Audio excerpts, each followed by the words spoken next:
Dear viewers, I am Bhayap Reddy, lecturer on physics, Government College for Men, Kadapa. Today, I shall explain Gauss law and its proof. In order to explain Gauss law, we have to know about electric flux. Electric flux.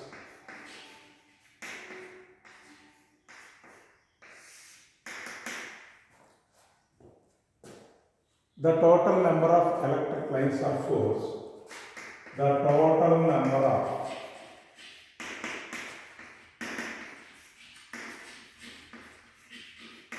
electric lines of force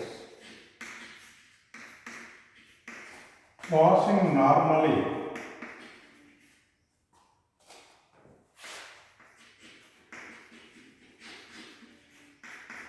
through the given area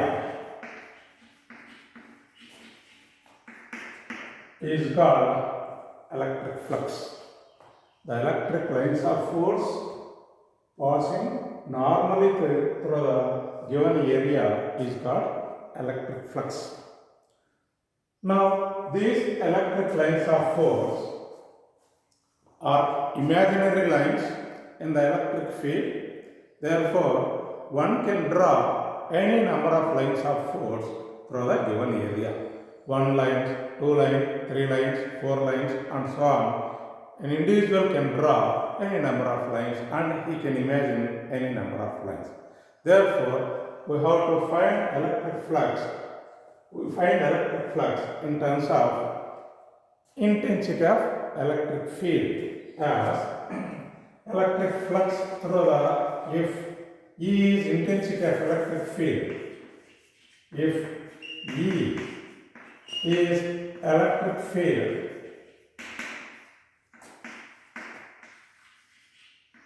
and ds is area of the given surface,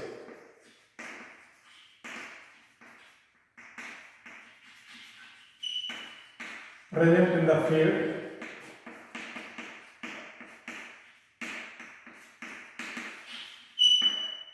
then electric flux phi is equal to E bar dot ds bar. Electric flux is equal to E bar dot ds bar. Therefore, electric flux is dot product of the intensity of electric field as well as the area vector. For this can also be written as E ds cos theta, where theta is angle between D and theta is angle between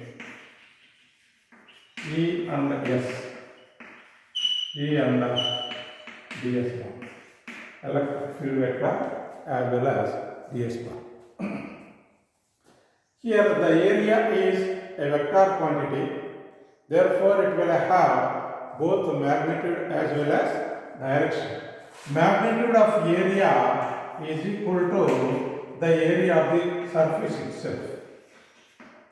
Area of the surface. For example, if the surface is rectangular surface, then the surface area is equal to length into breadth. For a circle, it is pi r square, and for sphere, it is 4 pi r square, surface area of the whole body. But we need to find the direction of the surface also. The direction of surface area, the direction of area here is perpendicular to the surface, perpendicular to the surface and pointing away from it, and pointing away from it. I mean, pointing away from the given surface. Therefore, the direction of area is always perpendicular to the given surface and pointing away from it. Now, let us see how to find the surface area in case of some regular shapes. For example, for a plane body, for open surface, open plane surface like this, like the surface will be like this, and it is having length L and breadth B, and magnitude of ds bar is equal to L into B, length into breadth, and the area is like this, either in this direction or in this direction. For an open surface, the direction of area will be along two directions. See, this is one direction and this is another direction. This is only for open surfaces like this, having two normals, upward normal or downward normal, both can be considered as direction of the area. For open surface, the direction is either upwards or downwards.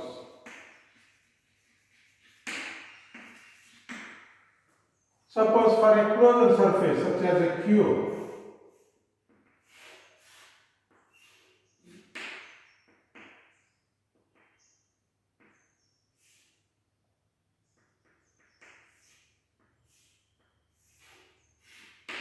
like this, if I have a surface, cubical surface like this, and say like this, it will have six surfaces, 1, 2, 3, 4, 5, 6. Therefore, a cube closed surface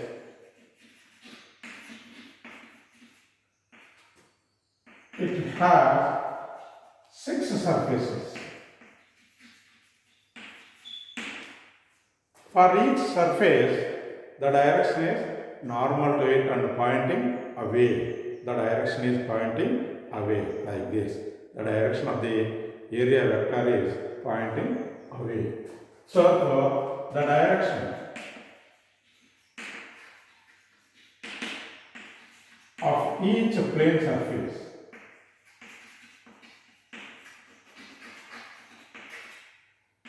is perpendicular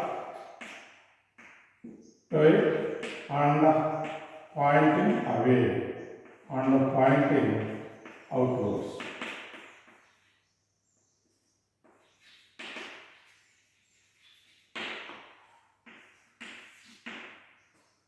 Similarly, in the case of a curved surface, for curved surfaces,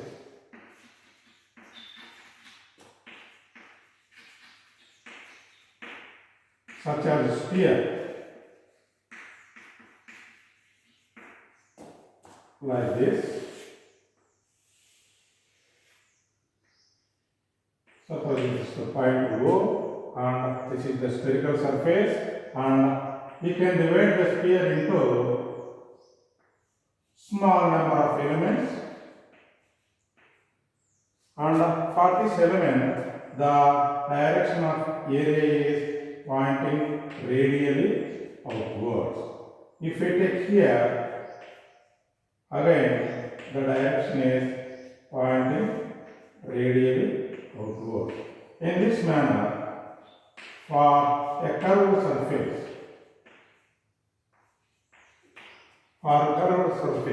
such as a sphere, the direction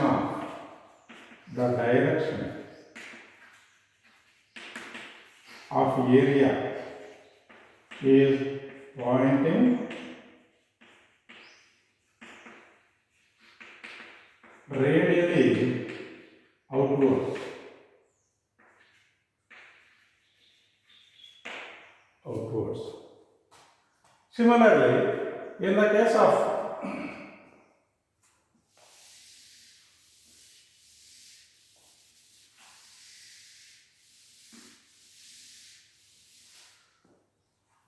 for a cylindrical surface,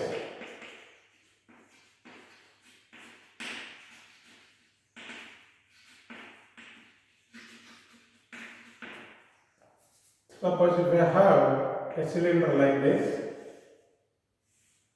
cylindrical surface like this, and this will have three surfaces, that is two flat surfaces.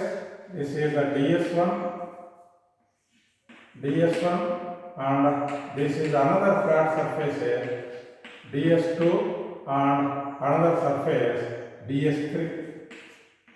DS3 is a curved surface. Therefore, for a cylindrical surface, it will have two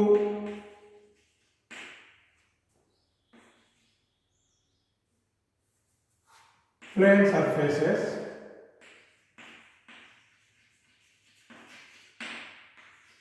DS1 and DS2, and curved surface, DS3. Therefore, for all these surfaces, the direction of area vector is pointing away. With this knowledge, first I shall verify Gauss law, and then we go for applications.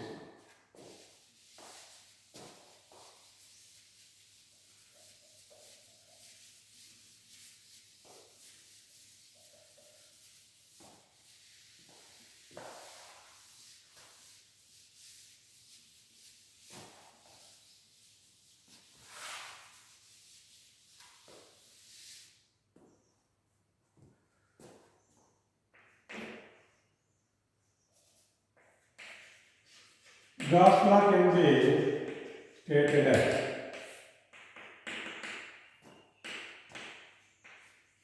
the electric flux through a given surface area, through a given surface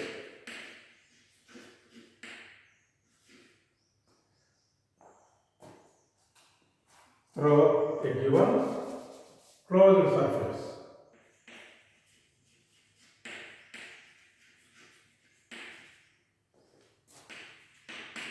is equal to 1 by epsilon naught times the charge enclosed by it.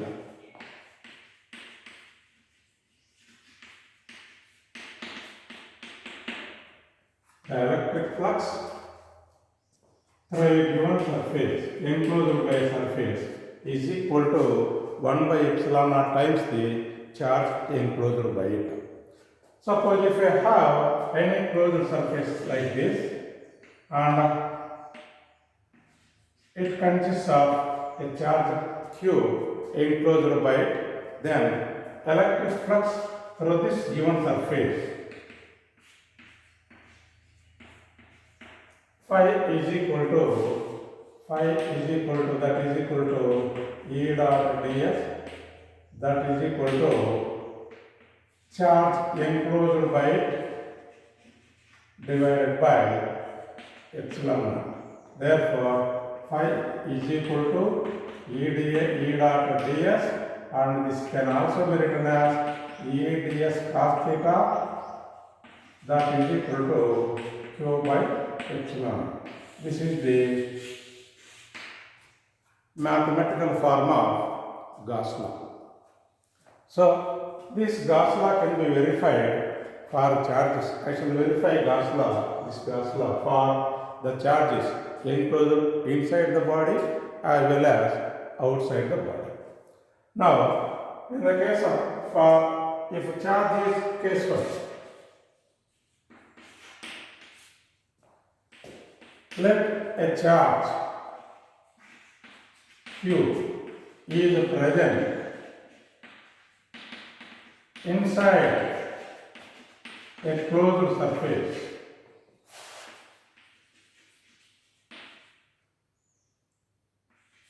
of radius smaller at the center. So this is the spherical surface and of radius smaller, and a charge Q is present at the point O. Imagine a small point P on the surface. Imagine a point P on the surface at a distance r. Then intensity of electric field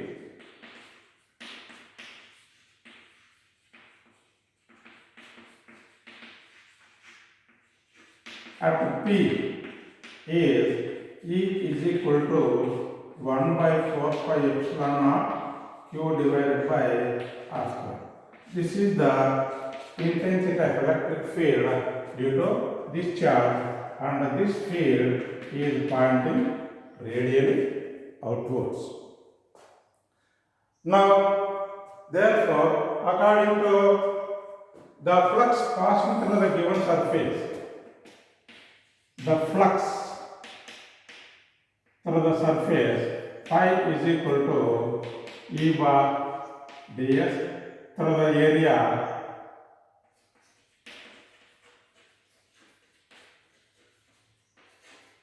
ds is equal to eds. But we have to find the total flux. The total flux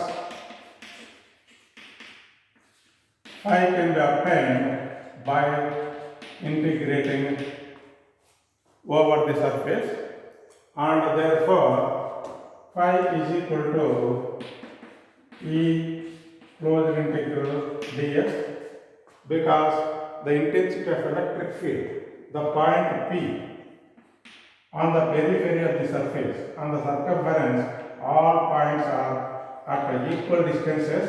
Therefore, electric field is same at all these points. Therefore, it is a constant and taken out from the integration, and we are writing like this. Therefore, phi is equal to E is equal to 1 by 4 pi epsilon naught Q divided by R square from this equation, and integral ds is equal to 4 pi R square, that is closed integral ds means we are summing all these elements over the surface. Therefore, total surface area of all elements is equal to the surface area of the sphere itself. Therefore, 4 pi gets cancelled.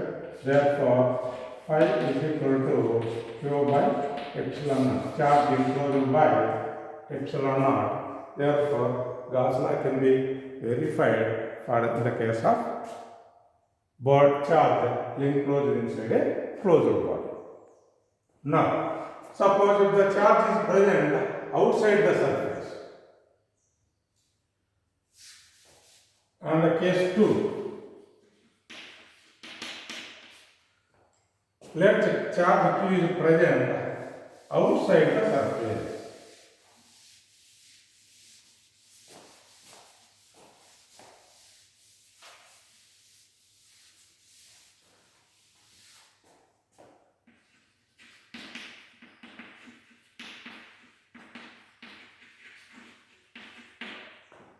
Like this, suppose if we have charge Q present at O and we have surface like this.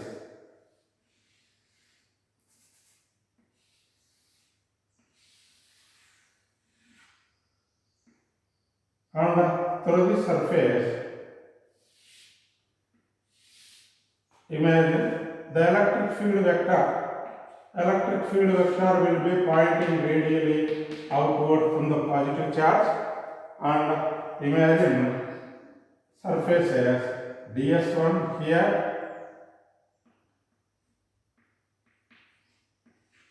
ds1 here, another area ds2 and ds3, and this is ds4. Here the first surface ds1 is opposite to the electric field, ds2 is pointing along the direction of electric field, ds3 is again opposite to the electric field, ds4 is pointing along the direction of electric field. Therefore, inside the surface, then total electric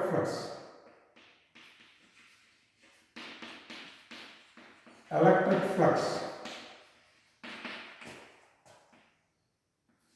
is equal to the flux due to the flux through all four surfaces. Therefore, phi is equal to phi1 plus phi2 plus phi3 plus phi4. This is flux due to flux passing through the first area, first surface, and this is second surface, and third surface, and the flux through the fourth surface. So, for across the first surface, because the ds1 and electric field vectors are opposite, therefore phi is equal to minus E dot ds1, and second one ds2 as well as electric field are pointing in the same direction, therefore E bar ds2 plus again third one is opposite, therefore E bar ds3 plus E bar ds4. And area of elements, all these are equal. ds1 is equal to ds2 is equal to ds3 is equal to ds4. Therefore, here all this gets cancelled away. Therefore, this one cancelled away. The flux will become 0. So, if the charge is present outside the given surface, then the flux due to that surface is equal to 0, and the Gauss law no longer valid for if the charge is present outside the surface. Therefore, one has to keep in mind the 2 points while applying the Gauss law. Therefore, limitation of Gauss law.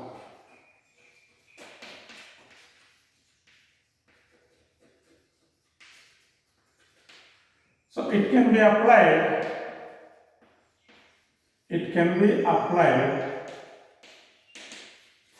for closed surfaces only.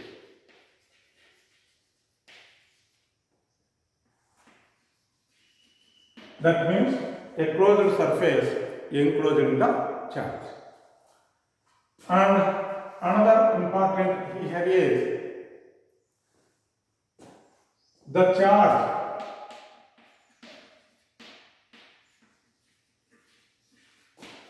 should be distributed uniformly and symmetrically. That means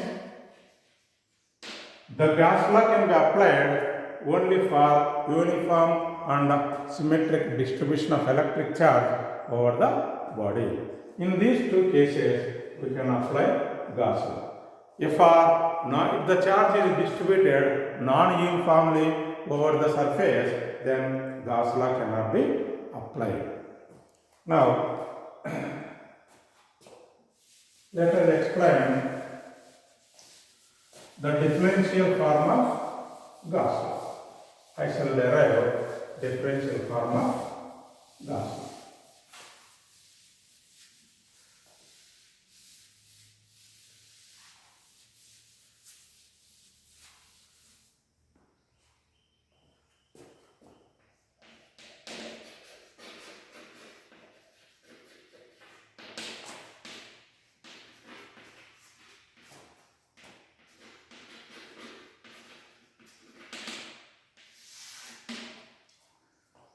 Suppose if a charge is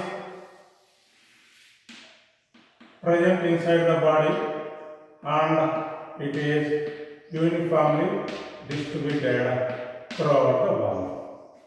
The charge is distributed uniformly throughout the volume.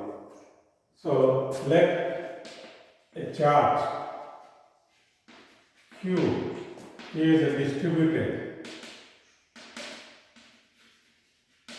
uniformly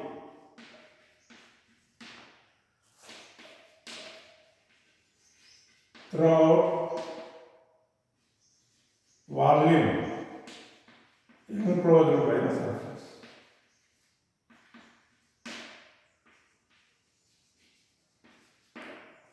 Because the charge is distributed uniformly throughout the volume, here we find volume surface charge density. Therefore, volume surface charge density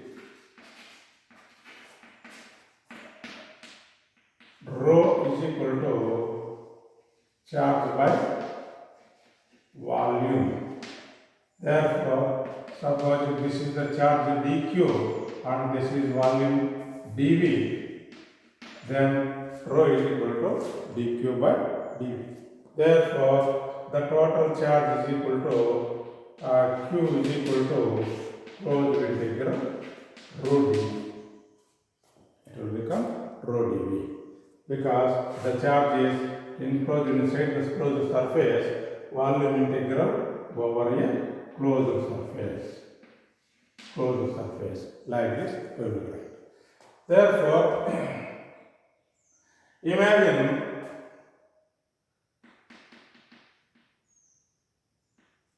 according to Gauss law is equal to the flux.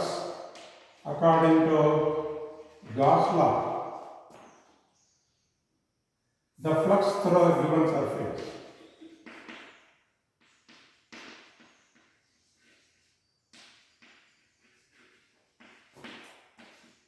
phi is equal to E dot ds, that is equal to q divided by epsilon naught. Q divided closed integral ds is equal to q by epsilon naught. Therefore, this is surface integral and this is this one. Therefore, E dot ds is equal to total charge is equal to rho dv divided by epsilon naught. Epsilon naught. Therefore,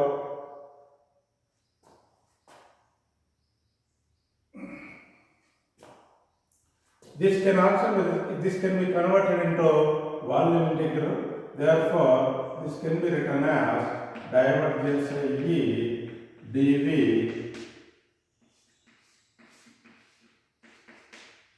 is equal to volume integral rho dv divided by epsilon naught. Eliminating this volume integral, divergence E is equal to rho by epsilon naught. This is called differential form of Gauss law. Differential form of Gauss law. This is differential form, and this actually we shall study about in Maxwell's equations. Now, let us apply Gauss law for some symmetric body, and this will be discussed in the next class.